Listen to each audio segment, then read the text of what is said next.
You're listening to Witch Wednesdays, a semi-weekly podcast source for all things witchcraft in the modern world. Join your host, Steph, on Wednesday mornings to chat about seasons, Sabbats, and all new witchcraft topics to help you make your life more magical.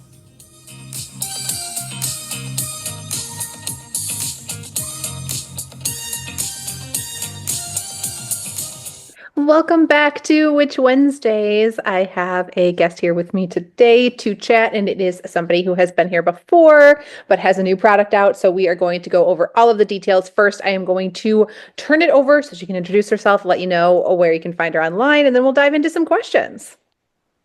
Hi, it's Lalania Simone, and I am here to talk about my deck, the Wise Earth Medicine Tarot. And I was here just a few short months ago discussing Tarot of the Cosmic Seed. So it's such a pleasure to be invited to sit with you again. And I am so excited to have you back and to have your new deck in my hand because we specifically talked about it in that episode. And I was like, oh my gosh, this is right up my alley. I'm going to pre-order it because look at all these like beautiful animal imageries. This is exactly what I want. And now you're here and your deck is out there in the world. That's so exciting. It has literally been in the world for, I want to say, 8 days, I think, is when it finally started being delivered. Oh, that's so exciting. So what do you think of it? It is absolutely beautiful. Had so much fun as soon as I got it. Like I said, anything animal is going to be exactly up my alley, and I already like knew that what I wanted it just from like the initial images that you had and like that were like shown on like the Amazon like pre-sale page. I was like, oh yeah, this is going to be a winner. But oh my gosh, it has such great energy when you open the box. Like everything about it just makes me happy. That's awesome. That makes me happy to hear. I love the imagery. I love the like booklet. The fox looks like my dog, which of course always makes me so happy to see too. I love that little fox face. So Such a cute. gentle, sweet creature. And he's Absolutely. not always portrayed like that, so I liked kind of showing you a different side of the fox. So speaking of what you are showing, why don't we tell the listeners a little bit about what this deck is, what they can expect, especially in case they missed that first episode. Absolutely. So the Wise Earth, the intention here was to create something that really made tarot a little bit more accessible. Tarot, because it's kind of a complex foundational system, can be a little scary. And this particular creation kind of marries the oracle style of divination with the tarot. And I did that by making it a little bit bigger. So it is like traditional oracle sized. And it has keywords on the face of the card. And I made that decision because of the fact that it's animals. And often with the tarot, you'll be able to determine the meaning of the card just by what the figures are doing on the face of the card. But since they're animals, I thought, well, I would add the keywords directly to the face. And so there was no question what the energy of that card was. And then by adding the more indigenous wisdom to the booklet for each of these animals, it really opened up the style of the tarot to kind of be more inclusive and accessible to people who maybe didn't have that tarot background.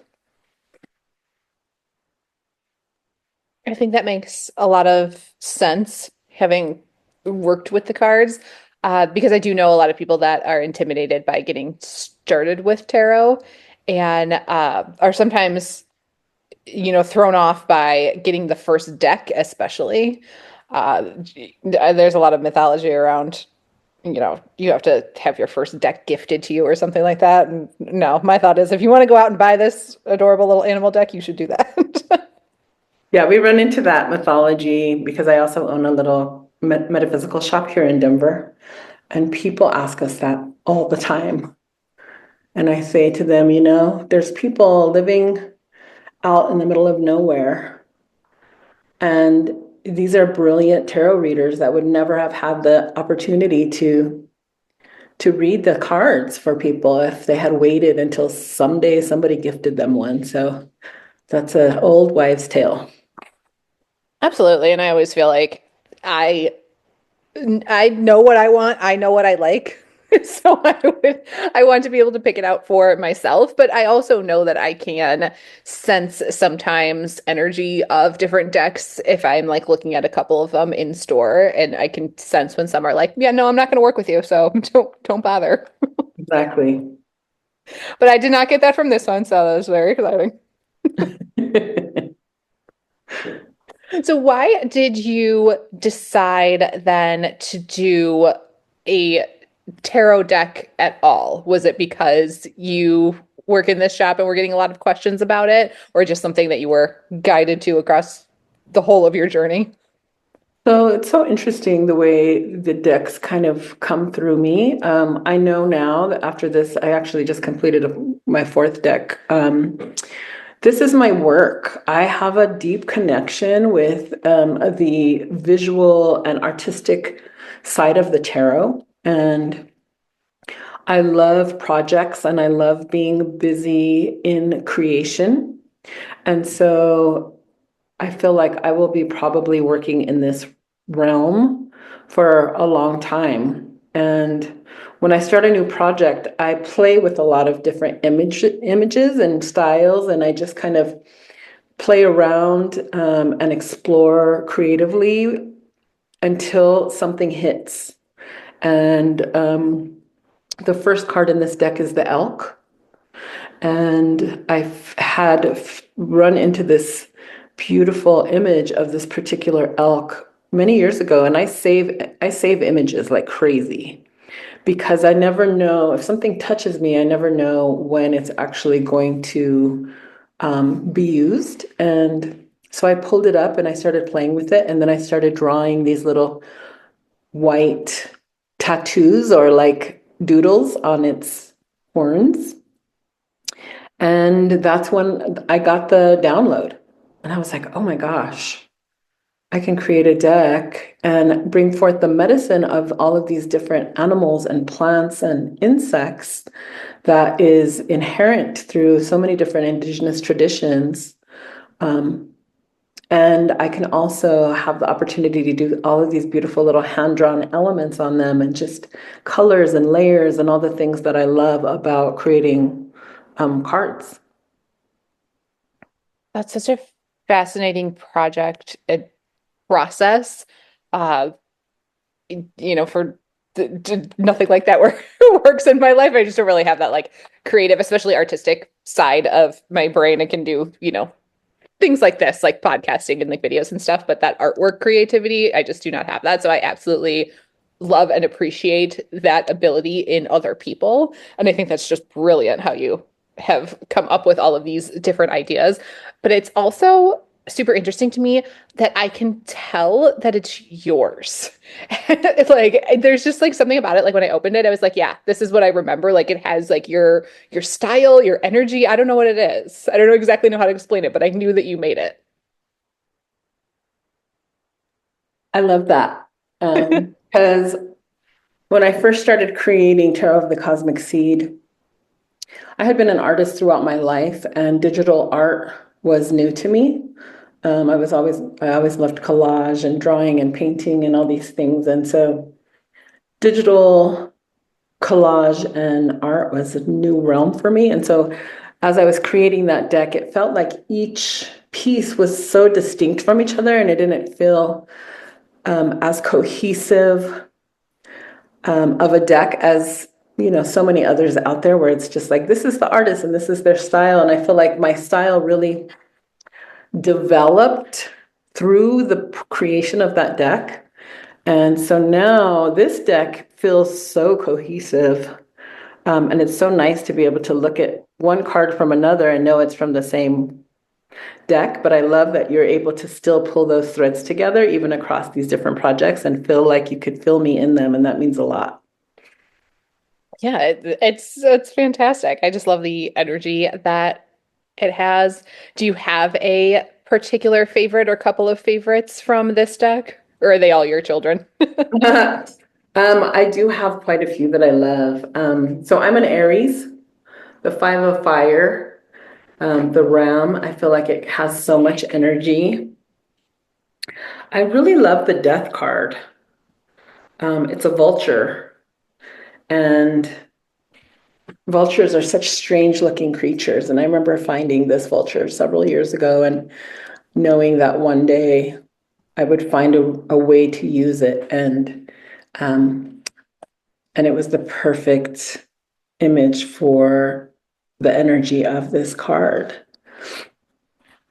And so, yes, also there's something about the camel, which is oh my gosh, where is it? Let me find it. It's the two of wands. There he is, the two of wands. Essentially being prepared, planning, and thinking about the camel and the fact that it stores its water in its hump. And I really loved the image and the layers of color and the patterning in the background. It's one of the things that I love so much is the patterning and the matching of it's like a puzzle, right? Like I find the animal and then I find the pattern that sits behind it.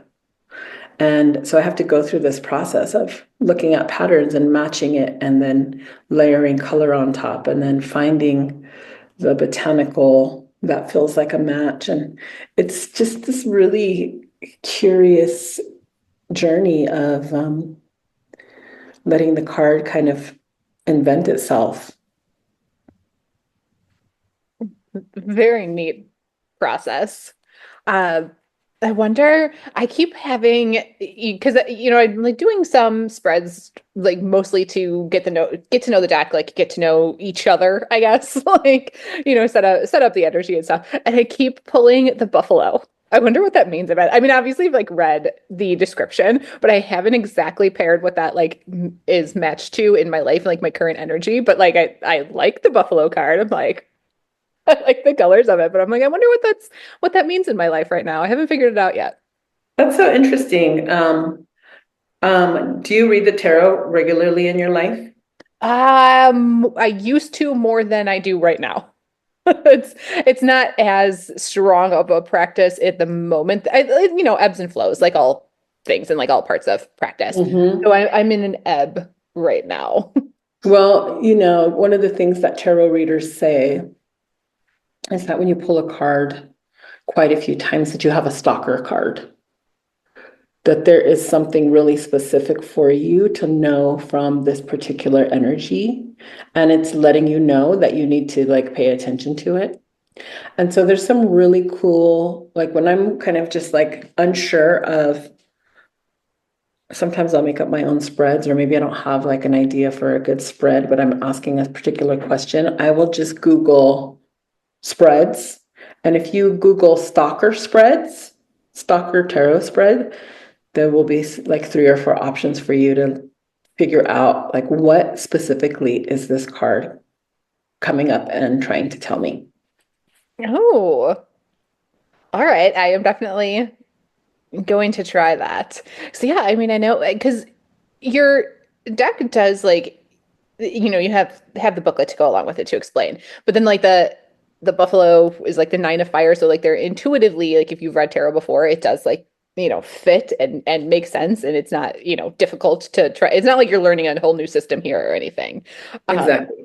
So like I have like like I know the basic meaning of the card, but I can't figure out why it fits. So it's like sounds perfect that I need to go find one of those stalker card spreads and figure out exactly why this keeps Yeah, presenting. because sometimes the nuances are very subtle. Yeah. And when you read the same thing or you look at the card over and over and you're getting that same message, it's really hard to really understand what's under it. Like, what is it that could be pulled out of it that you're not seeing? And when you have additional cards that are asking questions specifically about that card, it can be really helpful. I am absolutely. Going to try that. Are you doing tarot in your own practice regularly, or do you find that creatively make the decks and then you're burnt out and then don't do the readings for yourself? So once upon a time, I actually used to read in my shop for the public, but then I found after about a year of doing that that it just didn't feel super aligned for me. It is a lot of effort to share that type of energy with people. So I don't really do it for the public anymore. For myself, I go in phases. So sometimes, especially when I just got this deck, it was like very regularly I was pulling cards for myself, doing short readings. It is currently my very favorite deck. It feels very nurturing in a way that tarot doesn't always feel as nurturing. And it feels like Mother Nature is surrounding me with her love when I use this deck.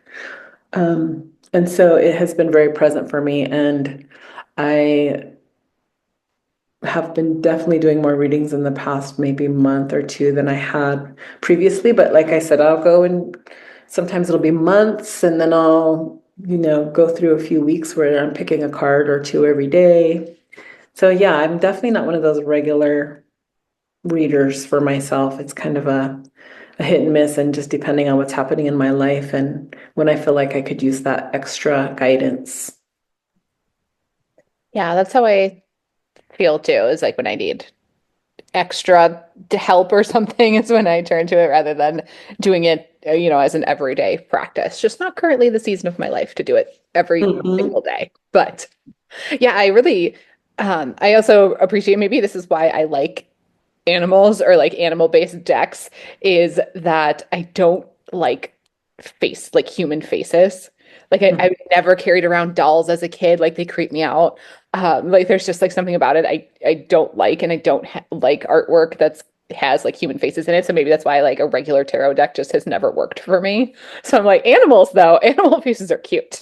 I think that that's probably more common than we might realize. And maybe, there's a lot of people who have a hard time, maybe not necessarily as much just with faces in general, but maybe associating certain things to certain faces. And there could be, gender fluidity things that are triggered. And there's a lot of different ways where faces just don't work for people.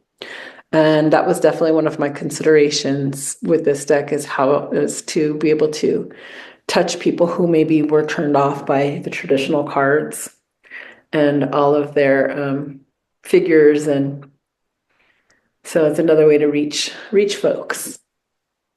Yeah, I think that works for me, is especially.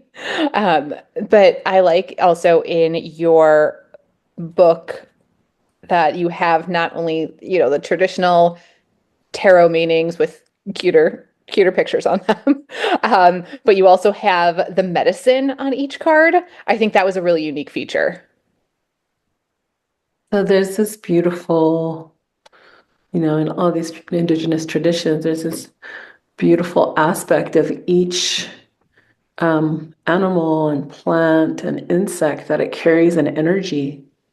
And those energies come from the way that it lives and breathes and interacts with others, and the way that it lives its life. And so meaning has been associated to the animal and plant kingdom through the witnessing of them in their environments. And so there's been the ability to kind of extract wisdom from watching these animals live. And so that's what the intention here was, to be able to really expand upon those traditional tarot meanings by bringing some of this ancient animal and plant wisdom, to expand upon all of those traditional meanings and bring some different nuance and depth to them. I think that will be a really helpful aspect for people who are reading, especially if they are just getting started. I think it gives you so many more options than maybe just a standard tarot deck. Yeah, and then I think, maybe it helps you to look at the world a little differently. Maybe you see a bird and it's a bird that you recognize from the deck or some other type of animal, and then that can trigger something for you, and maybe you come back and pick up the book and wonder, hey, I wonder what that message was about for me. Because the world is interacting with us every day through all of our experiences and everything that we're seeing and sensing. So it's a way to reconnect with the natural world. Yeah, and I think that a lot of the cards are probably asking me to do that at this time of year. I don't do it enough when it gets super cold here in Chicago. I mean, I know you Hmm. have similar weather there that it's just like all of a sudden I think the natural world is like, can you please come back outside and pay attention? It's been a while. Yeah, I'm here in Colorado, and so it does get cold. I don't think it gets Chicago cold, but because the mountains are here, we're never too far from the natural world. Even if you're just driving, you can see the Rocky Mountains. It's pretty spectacular. I think that's why a lot of people move to Colorado, is to be closer with nature. Yeah, it must just be beautiful. Yeah. And speaking of Colorado, we talked about this before I hit record. Was that from the last time that you were on the episode? You had a listener come in specifically that said that they listened to the podcast and then came in to get your deck, and that makes me so happy. It was so cool. And he was very determined and excited and said that he had heard the podcast and that he was a listener to your podcast. And I was really touched, and he came and went straight for the deck. Oh, I love it. I love that it spoke to somebody out there enough for them to come and find you, which again, I will have everything linked below, listeners. So if you are in the area and want to go shopping in Denver, you will be able to do that, which I think that's so fun. And also, it's like what you do ripples, right? It's like everything we do ripples out into the world and has impacts that we can't always see, but we're touching people every day. And I absolutely love when that can help support creators and help support like small shops in other areas. Because obviously, I only know what's here in Chicago, and then there's obviously so many other places that don't even have any shops to go to. And I also find that a lot of people, even if those shops exist, might not know that they do or that they are as close as they are. So I'm glad for people in Denver. I can share something that might help you get some supplies. And just thank you for supporting creators across the board in the way that you do. I think that the impact, especially for someone who's just a small time kind of um, creator that's in their own little house doing their own thing, to know that they can reach a larger audience through people who are willing to share about them. It's very meaningful. So, my gratitude. Thank you. It's my absolute pleasure. It's my favorite thing to talk to creators, especially ones who are so different from anything that I do. Like I said, like all the artistic things, it's so interesting to me to connect with people like that because sometimes I can get so static in how my own witchcraft practice is, and like this is how I do things, this is how life is, and therefore everybody else does it the same way. And I think the podcast really helps me remember that that is like the least accurate possible saying. Like absolutely nobody does it this way, and there's so many other options out there, and just opens up a whole new world for me as well. Like even if art isn't my skill, doesn't mean that I can't still use it sometimes and occasionally draw things in my practice and do some coloring or something. I can still do it even though I'm not great at it. Well, maybe one day you will take all of the magic that you've collected from your podcast and put together a book and share that with people. Yeah, wouldn't that be exciting? I didn't like, oh my gosh, can you imagine everything that I've learned over the years? It's crazy. So many different people that I've talked to, but it really is fascinating just to see how other people do things.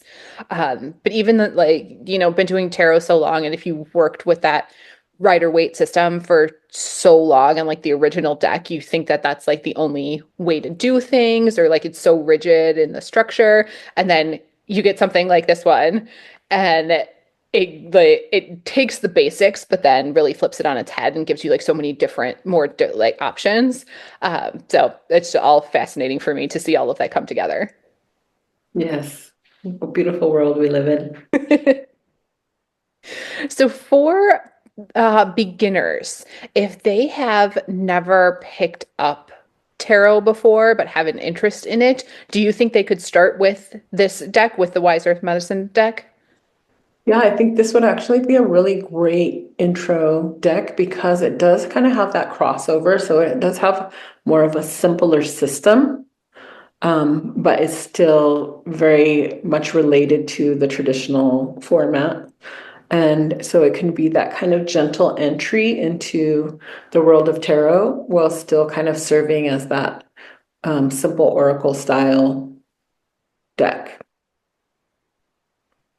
That's a good point. And I would think in general, even though they are, the same setup, like the same number of cards and things as the tarot deck, like this feels gentler to me than tarot. Like tarot can sometimes feel really mean. Like really aggressive. And this I Mhm. did not get that. This is like, gentle energy, even if it's like not, the brightest of cards. I'm like, this is like holding my hand. Whereas tarot like shoves you off a cliff sometimes.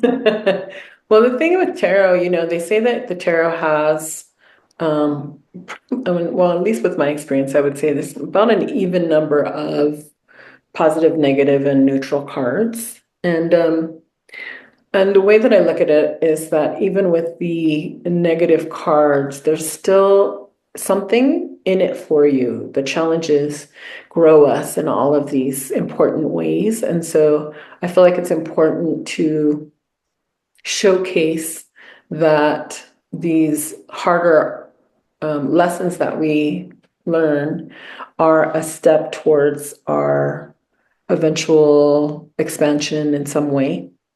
And so I think I tried to hold that space with this deck. I think you did a very good job of that. Thank you. So for somebody that is maybe picking up this deck for the first time, whether they come to your shop or they order on Amazon, whatever it is, do you have any tips or tricks for bonding with the deck and getting it to, pick up your energy and decide to work with Mhm. you? So well, the first thing I always do when I bring home almost anything of a spiritual nature is I will set it on selenite. Um, because that does clear the previous frequencies from it. But if I don't have access to that, I will use some sort of smoke medicine, maybe sage, or you can put it in a window and let it get a little bit of sunlight on it. And and even it's just the intention to clear it will do the same. Will do the same thing. I am one who kind of likes my material, spiritual tools, and so I like to use my crystals for that. But then otherwise, I would maybe charge it with maybe a couple of my favorite stones. I would set them on top and maybe just leave them there for a few hours. And then otherwise, I take it out. I shuffle it. I hold it to my heart. Sometimes I'll hold it to my third eye, and I blow on it because the breath is sacred, and so I blow my sacred breath onto the deck between each shuffle, between each reading. And I find that that's kind of my favorite way to clear and prepare my decks when I bring them in before use. What's your favorite way? I do like to clear it. Same with crystals. I have crystals all over the place. And then I will keep it with me like as much as possible for like a full 24 hours. Like I will sleep with it. Hmm. Put it under the pillow. Put it under the pillow. Yep, yep. I know some people will say that that gives them like weird or like bad dreams, but I've never had that. Well, when I was learning the tarot, there's a practice of um, taking a card and one by one every night sleeping with it under your pillow. Oh. And I think that's an interesting way of kind of really integrating with a card on a subconscious level. It's like really kind of maybe reading what the meaning is and maybe imagining yourself either as that figure or maybe interacting with that figure and then placing it under your pillow and sleeping and seeing whether you may not even remember Yeah. what the dreams were or if you had like an interaction with that particular card, but I feel like subconsciously there would be a little something that would be in your frequency after that. I've never tried to get one card at a time. Maybe I will. Maybe I need to sleep with the bison card. That'll give me That's some insight. interesting, Since that one keeps finding me, maybe that's what it's telling me to do. right? Or like putting it right next to your bedside table so that it's facing you or something like that. Yeah, exactly. I'll have to make some plans about that. Do you clear the deck each time that you work with it, or if it's just like you're the last one that used it, it's got your energy, you just keep going? So if I'm reading for people, I clear it in between. But when I'm reading for myself, I do try to clear my previous questions. And I do that the same way. I just blow on it or I'll knock on it. Um, because if I'm trying to ask something new, I don't want the energy of the last question still coming through. Yeah, that makes sense. But I am particular about who touches my deck. And if someone does touch it, because sometimes I'll let somebody look at a deck or something, then I will make sure and clear it before I. Yeah, clear it again.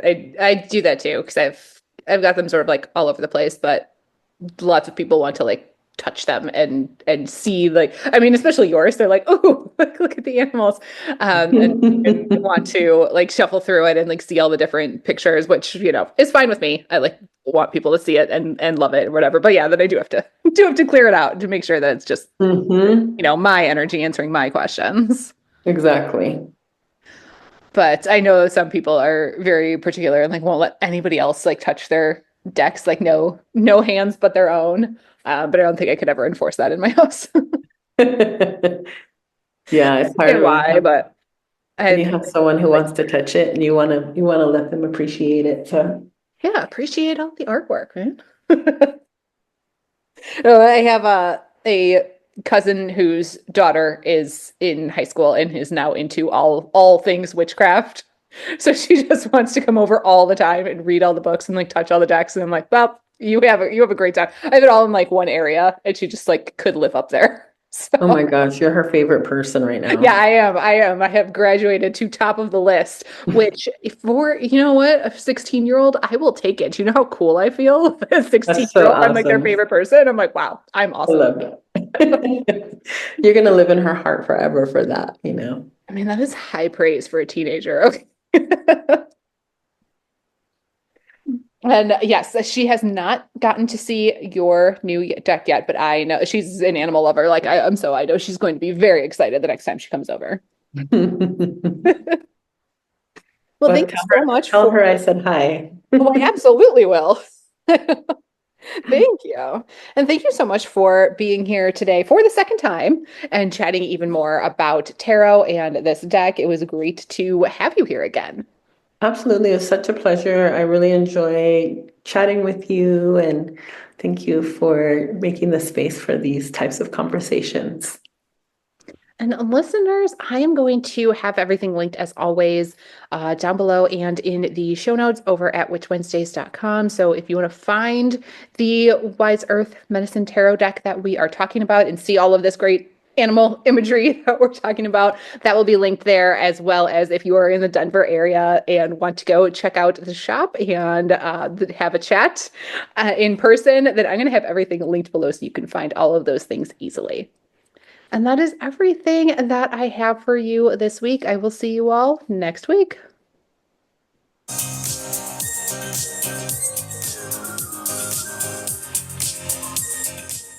Need even more witchcraft in your life? Subscribe to Witch Wednesdays on Patreon and YouTube for all types of exclusive bonus content like spells, recipes, book reviews, and more, or even order personalized tarot readings and spells. Be sure to follow on Instagram at Witch Wednesdays Podcast. And you can find all these links and more at witchwednesdays.com.